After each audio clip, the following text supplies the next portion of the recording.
Welcome back, friends. You're listening in to the Elevated Feminine podcast with your hosts, Nicole and Jenn is in the house. Yeah, she is. Today, we also have Kristin Constable in the house with us. We're talking to her. Hi, Kristin. Hey there. Welcome. Thank you. It's so excited to be here with you too. Yeah, we're so excited to have you. So, Kristin, for all of our listeners, we love to introduce Kristin, and let her sort of do a little spiel. But Kristin is an ICF credentialed soulful business coach. She'll talk to us a little bit about what that means. And she helps coaches and industry experts create wildly abundant businesses that are vehicles to do their soul work in the world. And Kristin's clients basically describe her work as the intersection between soul and strategy, which I think is great. And Kristin, I've worked with you before, and I would totally agree that that is 100% accurate. But we'd love to hear from you. Who are you? Tell everybody who you are, what you're about. Let's go. Yeah. Let's just get it. All right. Sounds good. Yeah. So I've been a coach credentialed coach for 12 years, but I always share that coaching is something that has been part of my life since I was 16 years old. When I was 16, I was a competitive swim coach. And although it's a really different kind of coaching, as we know, the breadcrumbs have always kind of been there to support people in going after their dreams, their goals, holding a vision for them. And that's kind of how my work has evolved, through my lifetime. I started out coaching in the corporate space, doing corporate leadership development and coaching for big, like 3,000 person organizations, supporting leaders kind of be great leaders and show up as their whole selves in work. And then about 8 years ago, I transitioned from the corporate space into being an entrepreneur. And that has been and was a really interesting journey in itself. So I started out doing corporate leadership development and as a consultant, working with the same kind of companies I was working with internally as a consultant. And I quickly started to learn about the beautiful and interesting ride of entrepreneurship and what it actually takes to build a business around what your skills and your gifts are. And that's what I call soul work. And so the journey to get to where I am today, where I help primarily women build thriving businesses around their soul work, came from really my own journey and the, trials and tribulations that came along with that. But also most importantly was what I call it, like the spiritual work that came along with putting, your work out there. And it's really different to put like your work, your soul work out there, as opposed to say doing, I don't know, like what I call survival work, which for me was the leadership development work. And I was really good at it. It was like something I was skilled at. People would pay me lots of money to do it, but it wasn't quite like my thing, my gift that I was carrying in the world. And it takes a lot of courage, a lot of self-development, a lot of mindset work, a lot of like so much to create a business around that. So as I went down that path in my journey, I realized that that's actually, and people started to come to me and be like, I see what you're doing. Like, can you help me do that too?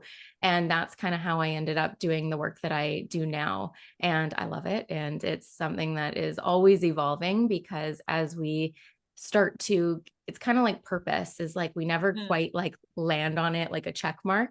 It just becomes more embodied, more clear. And that's kind of how I see building a business around your soul work as well. That's awesome. Yeah, I love that piece about how you're integrating spirituality into your programs as well. Because you're right. I've been an entrepreneur myself for almost 10 years. I think it's been almost 9 years, actually.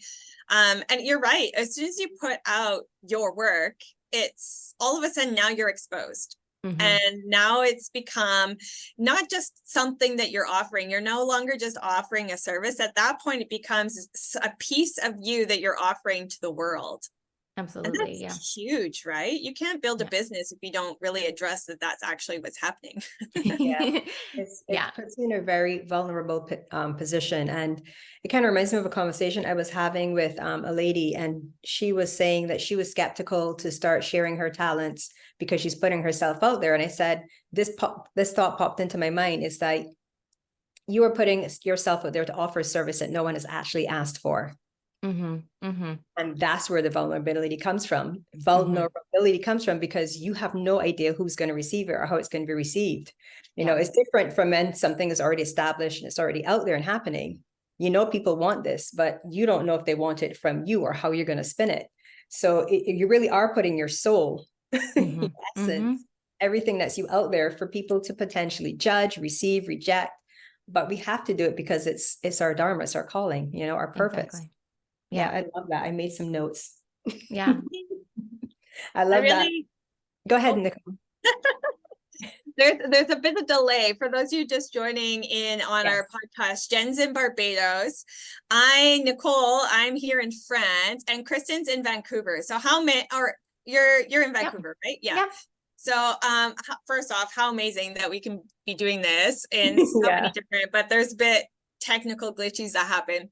I was just going to say, Kristin, I've done one of your group coaching building programs. And one of the things that really resonated with me in those programs was your optimal blend of what you called integration work, which was, you know, the mindset work, the meditations, the visualizations, and all of that kind of key, in my mind as well, key personal development that kind of puts you in the space of being the CEO of your business with the strategy. So can you talk to us a little bit about how you came to blending your programs in that way?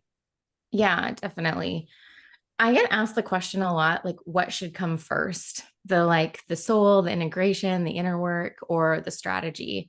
And I don't really think it works like that. And that's why I like having the two things together, because there's lots of offerings out there that will just be the hardcore strategy, right? How to, how to build your following to 100,000 people, how to create clients through a Facebook group, how to sell on Instagram, these kind of tactical pieces.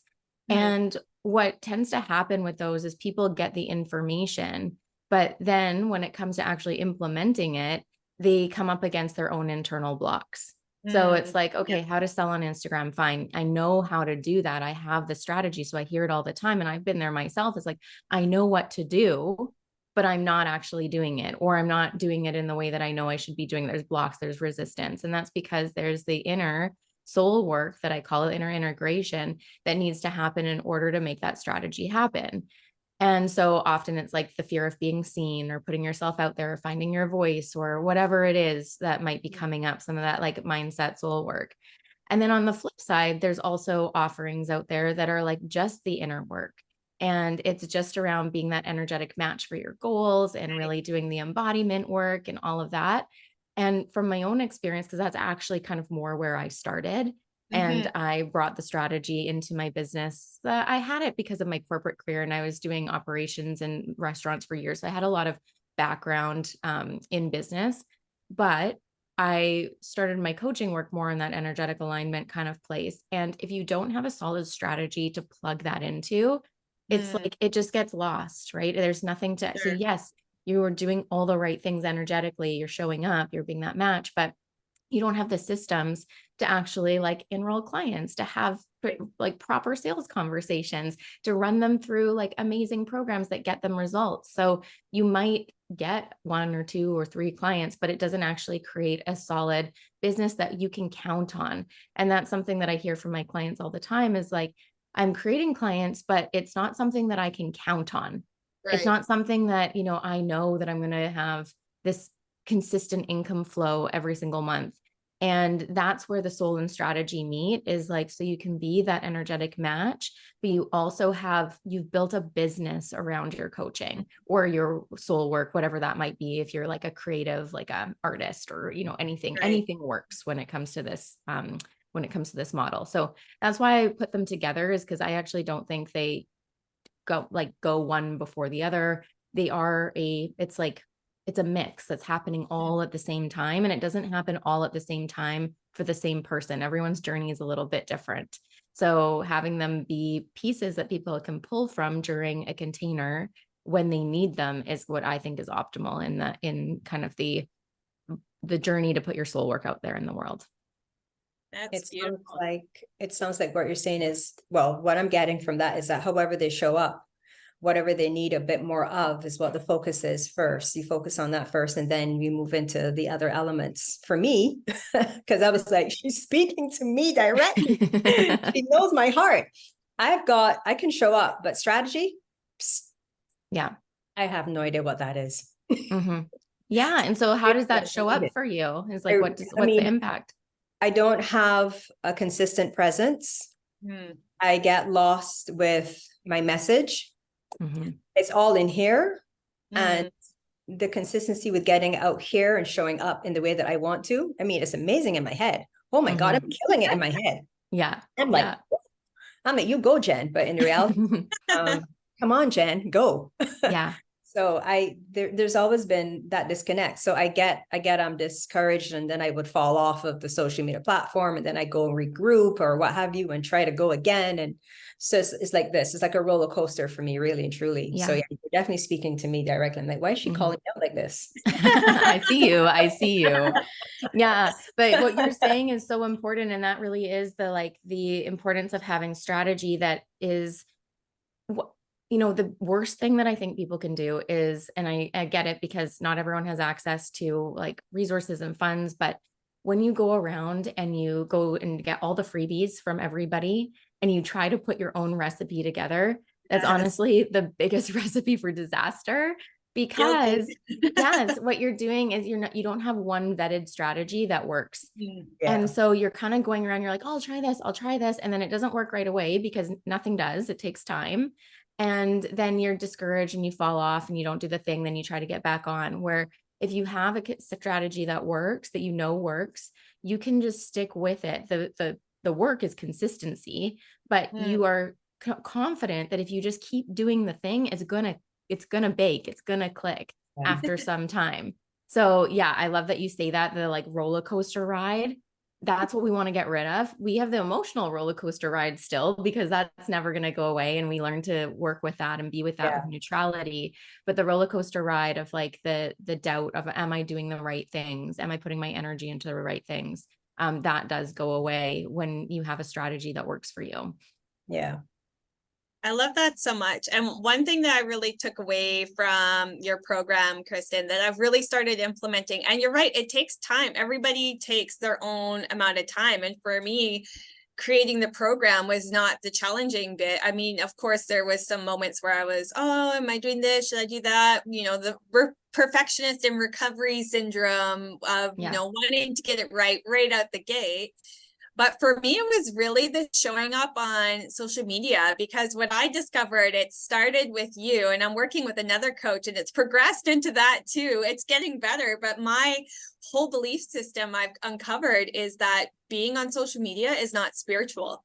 And so it threatened my sense of spirituality and how, I wanted to I wanted to be portrayed as a spiritual individual, but also just trying to fit into those, like boxes that we create for ourselves sometimes when we're not really paying attention. Is spiritual people do this, spiritual people do that, and another one that I've managed to move through is that it's not spiritual to make money. Now I no longer have that belief, but it did take me time to move from that. And that's another common belief that a lot of people have too, is that because I hear that in my coaching practice too, when I'm talking to people, is a lot of them, when I ask them what kind of income level they want to make, their first answer is, oh, well, that's not my primary focus. So I'm okay if I make a lot of money, of course, but I don't need to. I just want enough. But then I want to do all these things. And it's funny because, when you start talking to people, okay, well, you want to travel and you want to be independent and you want to do this and you want to do that. You need money to do that. And they're like, oh, but I don't know. So it's like all of our objections sort of come up in that. And it's just really funny how, our human brain, we get programmed or program ourselves. And it really does interfere with our progress. Like you said, like just being able to integrate. Yeah. So I love that. Yeah, so good. And that's such a great example of the inner work and the outer work going together. Yeah. Because, you think you want this like group coaching program that can scale your income and impact and all of that. So you create it. And then if you have that unconscious programming running, that making money and, elevating your income is not spiritual and doesn't align for you.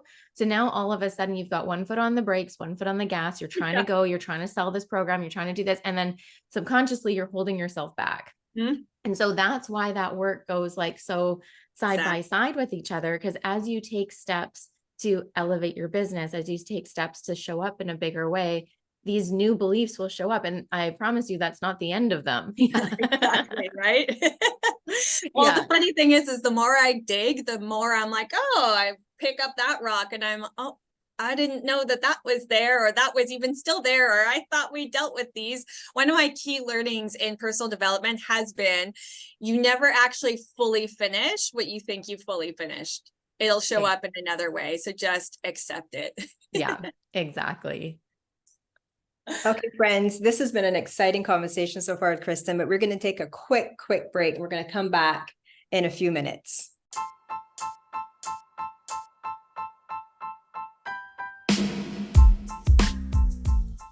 Hi there, I'm Jen, co-host of the Elevated Feminine podcast, where real women have real conversations. If there's a topic you are passionate about and want to share your views and ideas, then we want to hear from you. Send us an email at elevatedfeminine9@gmail.com. We can hardly wait to have a conversation with you.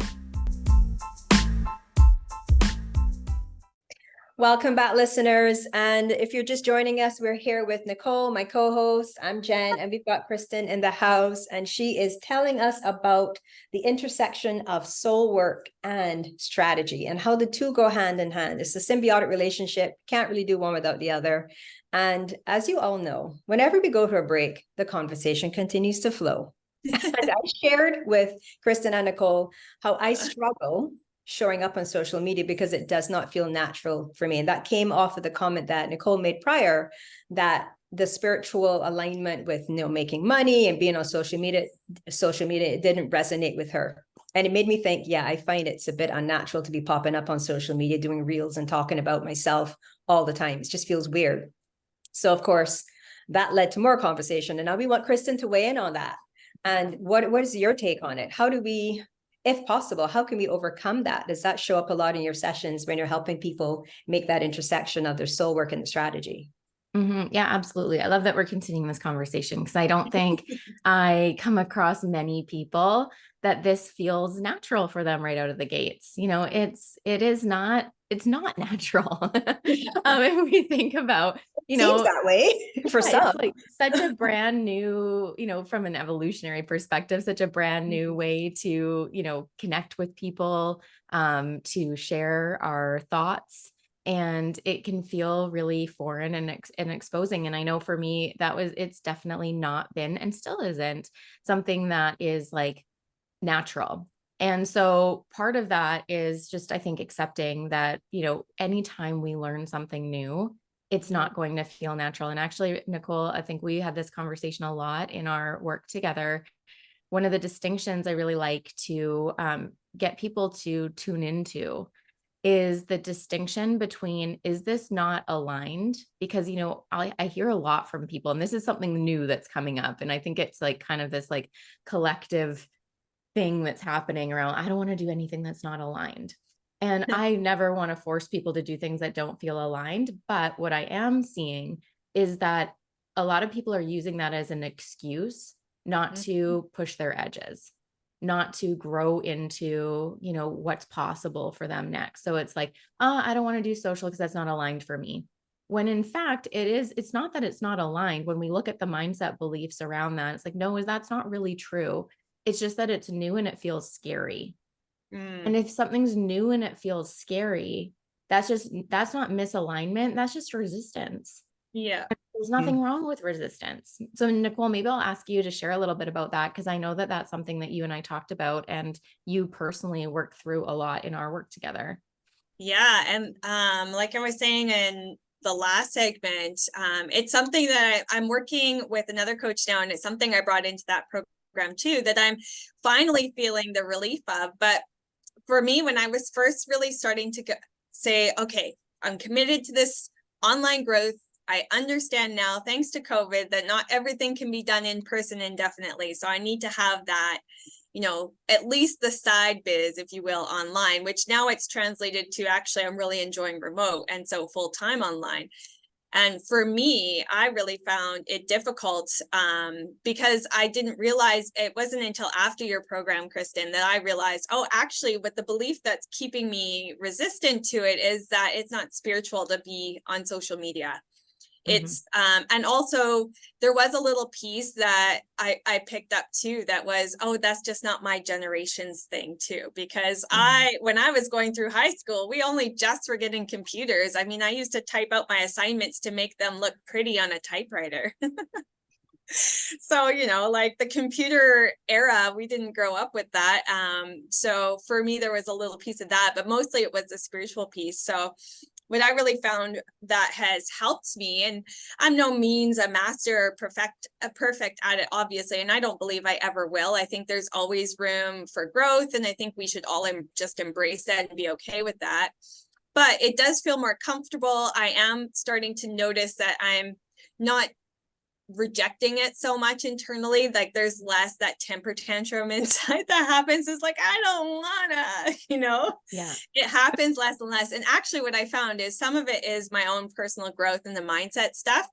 But what I've done is I've also gone and found accounts of people who inspire me. Like Kristin, you're one of them, because when I watch your videos, you're natural. And because I know you, I'm like, okay, she's exactly the same person on social as she is in person. And so I'm like, okay, I can take little bits from her. And then Jenn too, it's so funny that you say that you struggle on social media, because perception, right? You fake it well, girlfriend, because I've always said this to you. Every time I see you show up on Insta, I'm like, hell yeah, she's doing so great. She's killing it. I want to do it like that. Okay, Jenn, thanks. Let's go. And it's like this whole like pep talk. That I call my quote unquote mentors, and you probably all don't even know it. So that was a big piece for me too, was just finding the other people who are doing it in I'll use the word alignment or authentic way, but just it's almost like when I see you gals showing up that way, and how I know you and you're showing up the same way, it's giving me permission to just be okay with, I don't have to put on a show, which is part of, the process of feeling that resistance, right? Yeah. Totally. It's so funny to hear you say that, because I've had people tell me, oh, you're so inspiring. I'm like, what? Yes, you are. Yeah. And if you only know how long those reels stay in my draft. Yeah. Yeah.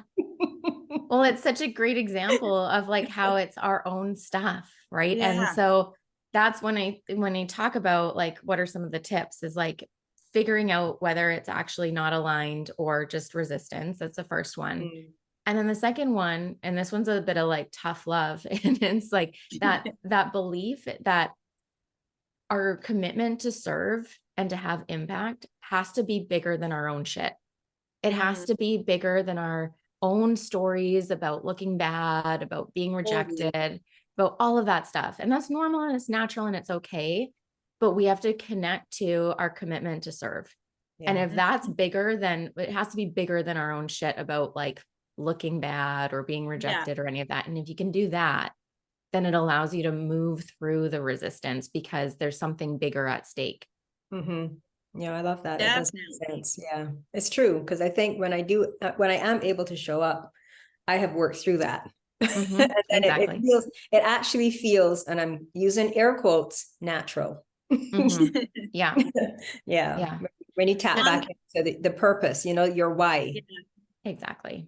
Yeah. And the one thing I like about that too is I've had to start, because I have my internal pep talk, internal coaching moments, as I'm sure eventually we all kind of get into that rhythm as we start doing personal development. Because you can't have your coach beside you 24/7. You have to do some of the work for yourself, right? One of the things that when I start to hold myself back and I feel myself, contracting and going into procrastination and avoidance, one of the things that I really turn to is, Nicole, you have some gifts and skills that there are people out there that need it, and how dare you keep it from the world? And Mhm. not in a punishing way, just as a, you know, like that intrinsic motivation of like, right. And it's what you're talking about, Kristin, is coming back to your calling and your desire, your wanting to serve, being bigger than your own shit. Is, for me, it shows up in that conversation. How dare you hold yourself back over something so small that's not even true. Yeah. And not provide, you know, the service that I believe we all have this unique gift, or gifts, plural, because FTS doesn't really show up very well in my mouth, apparently. So gift, plural.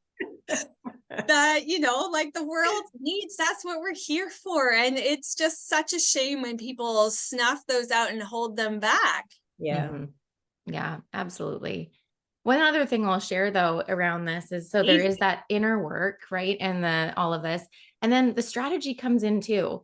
So anyone that you see is showing up consistently online, unless they're like not doing anything else, like not having clients or, you know, other things, they have a system for their content creation.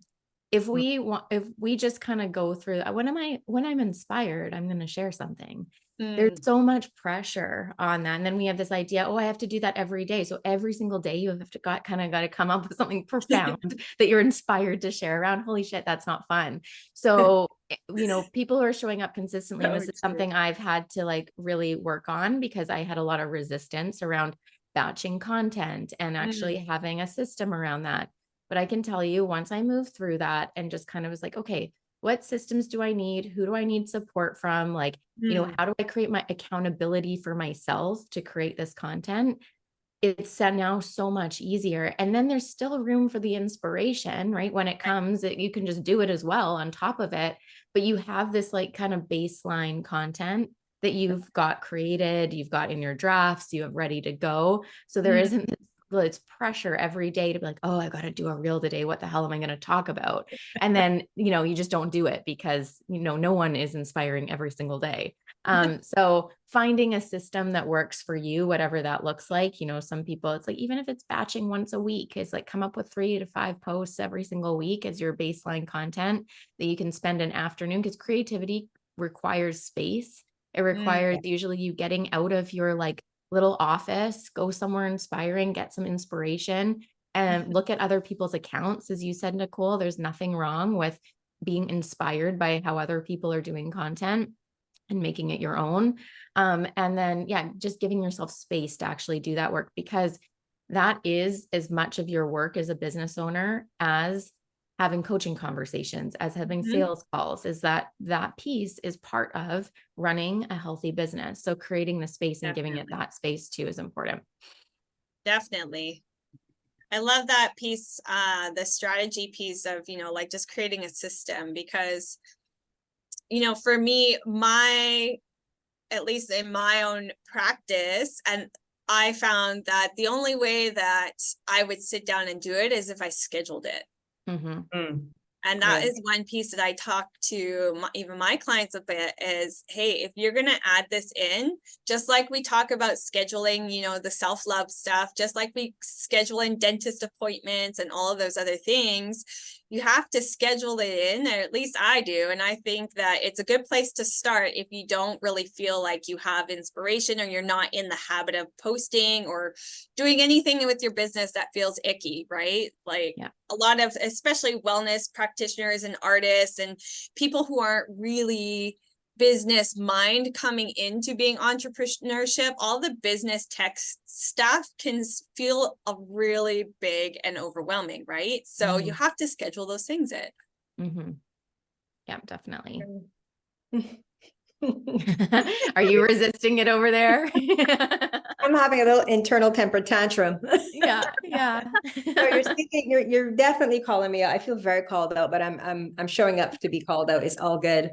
And I speaking to the whole draft thing, when you were mentioning the draft, sometimes I had the draft there so long, the audio that I want to use is no longer available. So it's like, crap. But sometimes it works out, because I have had a draft and I was inspired to share this, and then for whatever reason, I don't. but then I come back with something even better than what I had originally planned to share. And then I would share it. And sometimes I just hit share and drop the phone and run away from it. So I will stop myself from trying to tweak. Yeah. And you're right. It's a lot of resistance and I just need to do it. And I do agree with you. You should have a strategy. You should like pick one day where you're going to sit down and do your baseline content, as you said. And then when other things happen throughout the day, teaching classes or what have you, something inspiring happens, then you can do that. And you're right. And I start out with that in mind. I have the best of intentions. Yeah. But then all patterns come back in. Yeah. And I go back down into that rabbit hole of, woe is me, overwhelmed, and all the things. So, but I'm gonna hold on to your calling me out. And I'm going to try to get my ish together, because I am taking a little mini break, a little semi vacation. So I think what I'll try to do is I want to regroup, like for real, and see if I can come up with a plan so that for the rest of the year, I can show up in a way that I can actually manage mentally, emotionally, and physically, rather than overwhelming myself and then breaking down or melting down or what have you. So I'm really glad that you came on our show today, and I hope the listeners are making notes. Yes. I hope I'm not the only one that's being called out. Oh, you can be certain that's not the case. I think our listeners should join you in your brainstorming and planning sesh. I would love to challenge our listeners to also, from as soon as this episode is done, create space in your calendar to sit down and decide, okay, where am I going? And, what kind of content do I need and what days of the week and all of that stuff. Just get yourself set on a schedule. Join Jen. Yes. And I'm going to revisit my schedule and reevaluate it, because I've pooped it. This week has not worked out to plan, but that's okay. I've been doing good consistently. I'm okay with the bumps. Yeah. So funny. Awesome. Well, thank you so much for that, Kristin. There's some good nuggets there. We're going to take a quick break. And when we come back, Kristin's going to talk a little bit about her coaching programs and how you can get started and how you can reach out and get in touch with her. So stay tuned. You won't want to miss that.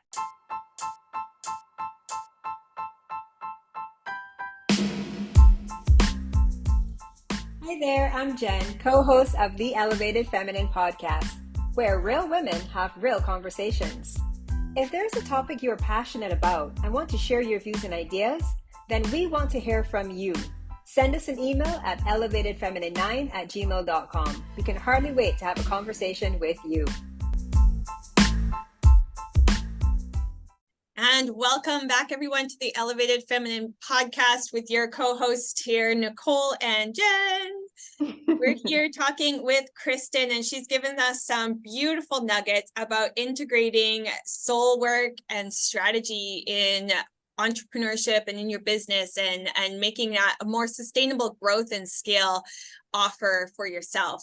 And we were having a little chat on the sidelines, and we went, wait, let's press record, because we're gonna start with that. So Jen had a really great insight that we thought a lot of you might relate to. So I'm gonna send it over to Jen, and she's gonna share a little bit about that, and we're gonna go off of that. So good juicy nugget there. Well, clearly this podcast was all about me. That's okay. This is my own personal this is the personal coaching session I didn't know I needed. That's how it's turning out.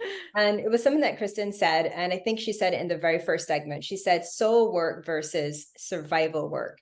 And I have found that my soul work has become my survival work, so much so that it's almost seeping all of the joy out of it, and it's become a situation where I literally have to work to survive, and I'm not enjoying it as much as I once used to, and it's really tearing me up, because I guess that's why I keep faffing around and waffling around when it comes to showing up in a consistent, authentic. Well, I am showing up authentically because I show up when I feel like, which isn't necessarily always best for the what I'm doing, but it's a big conflict. I'm having a hard time, because it's become how I earn my living, that it's really taking that joy out of it. And I almost feel like I could tear up right now just thinking about it. So yeah, I'm hoping, I don't believe I'm alone in this, but I think you nailed it on the head when you said that, that's soul work, because I found myself saying that I probably made a mistake choosing to earn a living based on something that I love doing. Mm-hmm. Yeah. Yeah. I should have kept the 9 to 5 and just done this on the side. And then maybe it would still feel so beautiful to me. Oh, did I just rhyme? Look at me dropping rhymes. Yeah. Yeah. Kristin, I'd love for you to talk to that and then like segue into talking about your offers, because I feel like this is your ideal client right here. Who knew this would be a coaching call / sales call with you, Jen? No, just kidding. We're not. Well, so we kind of, touched on the survival work and the soul work, but I didn't give context to that. So this comes from a model that I use called the income and impact framework. And the income and impact framework is a 2-axis framework. And so income on one axis, impact on the other. So we've got 4 quadrants, and the 4 quadrants that kind of make it up are, so high impact, high income work is our soul work. So if we are making a lot of money through our work, and it's high impact soul work, but there's also hobby work, which is in there. So that can be high impact work that we really love, but low income. So we are just doing it for the love of it, right? We're just doing it because it's like, it brings us joy. So I hear this a lot of the times with like creatives, is like, I don't want to monetize what I'm doing because it's going to take the joy out of it for me. And that's beautiful. It's beautiful to have hobbies, and we should. And then we've got our survival work, which is high income work, but low impact, right? It may not be the thing that you really want to do, but it's creating income and survival and meeting your needs. And then there's pro bono work as well, which is low income, low impact, but we'll talk about that later. So that doesn't really matter. So what I hear you sharing, Jen, is that there's like nothing wrong with having something from all of the quadrants in your life. And a lot of the times people think, oh, I just need to follow my passion. I just need to build a business around my purpose. But maybe that's not the right thing to do at the beginning. And there's nothing wrong with having a side job, whether it be the 9 to 5, or maybe it's working at a coffee shop if you want. It doesn't really need to be something that is super high purpose, but it gives you that baseline revenue in your life that allows you to have more freedom and play and treat your soul work a little bit more like a hobby.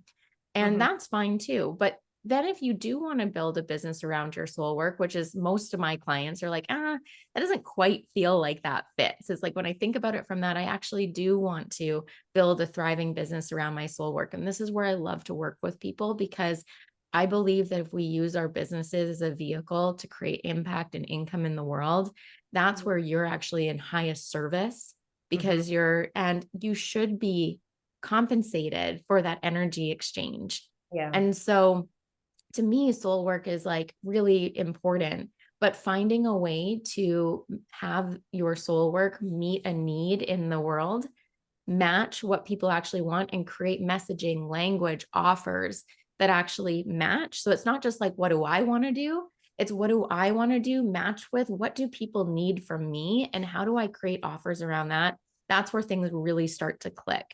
So with all of that context, Jen, since we're having a coaching section, what out of that is kind of landing true for you? The last part for sure. Just really, because I believe what I want to offer people need, but I don't think they realize it. Because what I want to offer is not anything that it's not glamorous and glitzy and makes you feel all warm and fuzzy. It's actually quite dark and ugly, but it's necessary. It's doing the inner work. It's actually really connecting to the deep part of yourself. And that's what I want to offer, because I think a lot of us need that, because we talk about authenticity, yada, yada, yada. So it's just, my biggest challenge is trying to figure out how to package it where people are curious enough about it to want to do it. And that's why I think I need to stop, take a step back, and figure out how to reframe it and make it sexy. So people are like, okay, I want to do that, because it's pretty much my life, what I have been through myself, and I'm continuing to work through that. I want to help people, because I didn't realize how much work I needed to do. Yeah. To be honest with you, I had an inkling, but I didn't know the depths. I didn't know how deep it ran. so that last part there with, I believe this is my calling. I believe this is what I'm supposed to do. And it's just, how do I get to the people out there that don't realize they need it? We can come together and, create. But yeah, definitely been, I cannot believe this has turned out to be a coaching session for me. This is crazy. But yes. And I think you need to work with Kristin. It sounds like we do need to have why is it that everyone that comes on, I need to have a conversation? But this really calling them in. Yeah. Manifestation at its best. So Kristin, let's talk about your offers then around that, because I feel like I was that person too, and not that I'm not ever going to be there again, but I kind of have a bit of momentum and I feel like I'm in a different place. But I remember being exactly where you are, Jen. And that's when I found Kristin. So Kristin, tell our listeners about your offers. How can people work with you? Yes. Yeah. So this truly is kind of where I love to help people with, is to create offers, irresistible offers for their ideal clients around their soul work. And a lot of the clients that I work with are beautiful, heart-centered clients like you two. And you have really great work, and you know that what you have to offer will make a huge difference for people. But it's really around that packaging of the offer, finding a way to communicate that offer. And often it's around meeting people in what I call a painkiller offer versus a vitamin. The vitamin offers are things that are actually the things that will help people. Like, we know that if we take our vitamins long-term, that's what actually people need. But if someone has like a migraine and you offer them a vitamin C, they're going to be like, no, I want the Advil right now, please. So it's like, how do we meet people where they're at in our offers and create offers that give people what they think they need?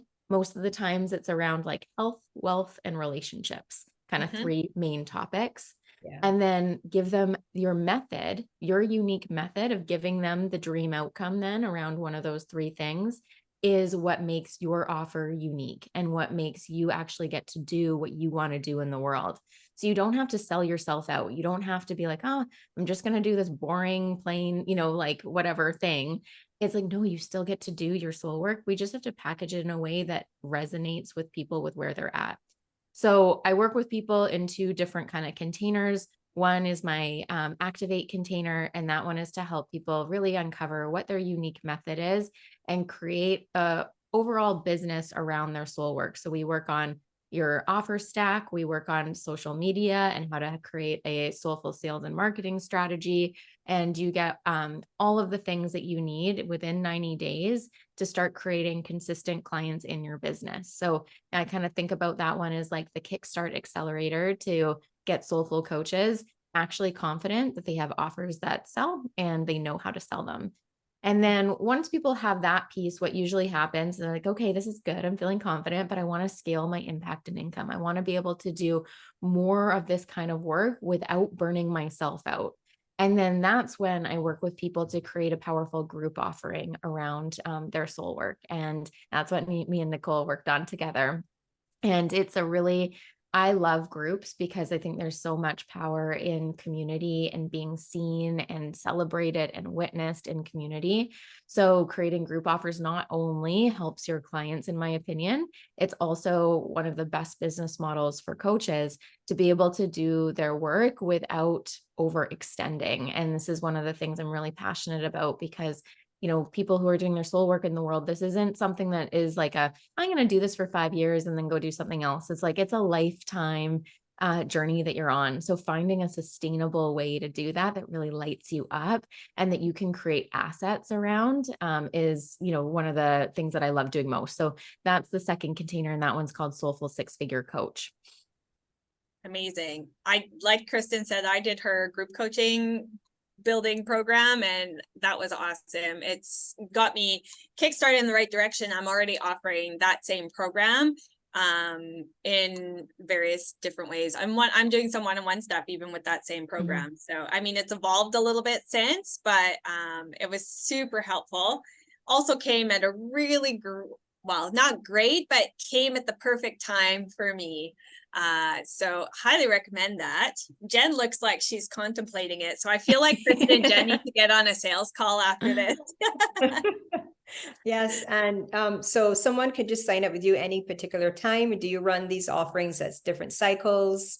how do they reach you? Contact? Yeah, so they connect with me on Instagram is probably the best place. So just Kristin Constable on Instagram. I always want to make sure people are a good fit. So the first step is just to set up a discovery call with me. We can chat, see what offer is the best one for you.